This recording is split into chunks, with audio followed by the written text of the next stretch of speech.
Hello everyone, welcome back to Second Chance MTG. We have a new matchup for you today. We have Alex on Abzan mid-range versus this blue-red control mid-range weird brew thing that we have Aaron playing today. I have Mike here with me. How you doing, Mike? Good, how are you? Not too bad, not too bad. Okay, so our players are drawing their opening hand, seeing if we want to mulligan, seeing what we want to do here. I know that Aaron's deck is explosive and has really kind of odd cards to go with like synergies and stuff like that. Things like Monastery Swiftspear and Lotus Bloom and Alhamid's Archive and a bunch of just weird kind of goofy cards that are just kind of good stuff. But they end up working well together in a deck.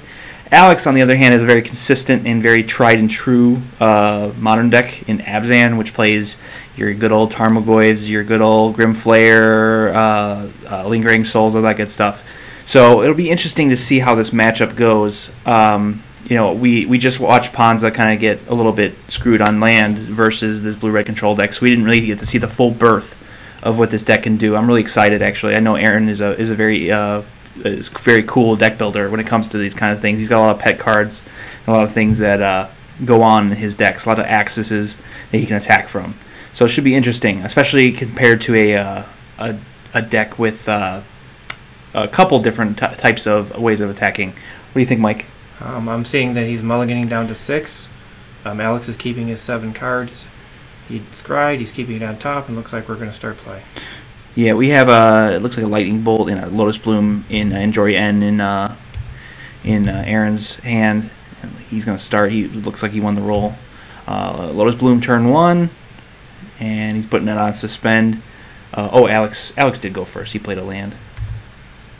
And then we have Monastery Swiftspear coming in. Okay, so Alex is fetching, going down to 19 or 18 because of Swiftspear. Grabbing a Temple Garden tapped. We'll see what Alex is going to do with his second turn. If we're going to get a good 2-drop. Looks like he's got Grimflayer in his hand, probably coming out right now. He just drew what looks like to be a Thoughtseize. See if this is going to end up at anything. Yeah, he's got the green-black. Oh, looks like he's going to hold open mana. Okay, go ahead. Surprised you didn't Thoughtseize, if that's what it was. It's interesting, but maybe he's holding up removal. I can't actually see his hand. Yeah, he was holding up Abrupt Decay the whole time. Yeah, it makes sense. All right, so he's passing back. Looks like he's drawing a Tarmogoyf right there. Thoughtseize is coming out now. He'll go down to 15. And he's going to see his opponent's hand and discard something from it. Looks like he's going to take the Chandra, Torch of Defiance, which is a pretty smart choice. Chandra's a very explosive card. It does a lot of things in this format. But yeah, so we'll see how that affects the rest of the game. Looks like he's playing Tarmogoyf as his turn 2 play, alongside that, or turn 3 play, I should say, alongside that Thoughtseize. We'll see what he's drawing into. Lotus Bloom will be coming off next turn. Anything you see, Mike? No, Alex looks like he's ramping up in his normal curve. Yeah, looks like the curve is pretty standard. Lotus Bloom is about to pop, and Jory N could be coming out next turn. A couple other things could be coming out. We'll see. We have Alex having, hitting his land drops, doing all that kind of good stuff, while the blue-red deck is kind of just sitting here right now. Tarmogoyf is getting in right now. We're actually not quite sure how big it is. We need the Tarmogoyf dice out. I wish we had those, but we're also hitting Lingering Souls, getting 2 spirits. That's going back to the graveyard, and then obviously it can be flashed back for 2 more. Yeah, I wish we knew how big our Tarmogoyf was. But that's fine. It's fine. So we have 3 lands now for our blue-red player. He looks like he's going to be casting something this turn. He's got the Lotus Bloom. So he's got a Lightning Bolt, Jorian, and something else in his hand. I can't really tell.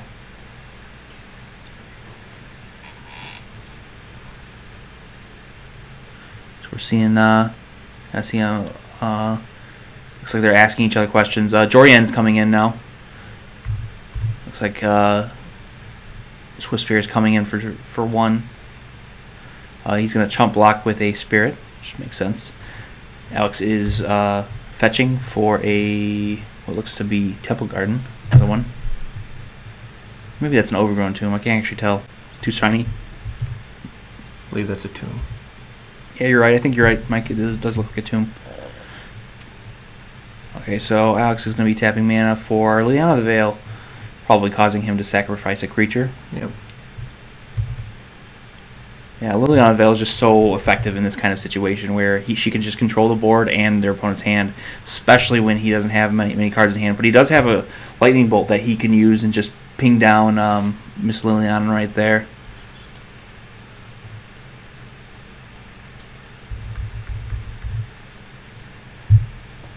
Looks like we're doing some shuffling right here. Grimflayer will come out. Grimflayer is obviously a very, very powerful card in modern format. Just getting Delirium is very easy to achieve, and just the trigger on damage is very insane, especially the fact that it has Trample, so it just goes over basically anything in the format that you can play in these kind of decks. But yeah, we'll see what Aaron wants to do here. It looks like he wants to use the Lotus Bloom. We'll see what he's going to use it for. Not understanding why he hasn't zapped the Chandra yet. Or the Lily, sorry. But he is putting out a Chandra. Well, he's probably going to use the Chandra for it. He's probably just going to redirect. We'll see what's going on there. Looks like they're deliberating right now, talking about something. Jorian is out, so if he casts a second spell, he will draw a card here. Looks like he is going to plus. For the 2? For the 2 mana, it looks like. He's going to try to play the second spell. And he is playing something. I can't see it, actually. It looks like, it's Karizev's Expertise, and he's going to play a Lightning Bolt as the extra card that he can play. So he's going to bolt Chandra, and he's going to take Tarmogoyf for the turn. And it looks like he's going to probably bash in. You mean Lily, but yeah. Yep, Lily's gone. Yeah, yeah. So, it looks like he is blocking with a Spirit, and then getting back.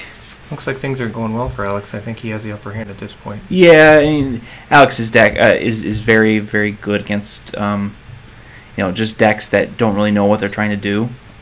Just kind of how that deck works. It can be the aggressor, it can be the controller. Chandra is dead, is a thing. Looks like Alex has counters because of Gavany Township. Looks like we're Searing Visioning right now. What does our... that is Abbot of Carroll Keep. He cannot cast a land.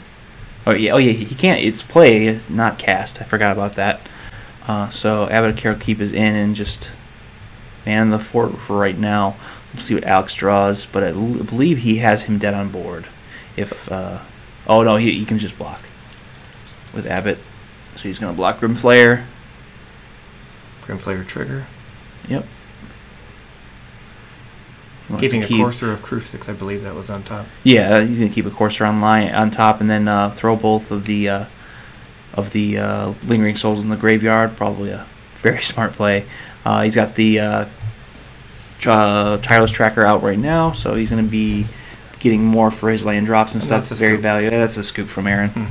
Makes sense. Looks like we'll be seeing a game 2 and some sideboard choices from our boy Aaron here. Should be interesting.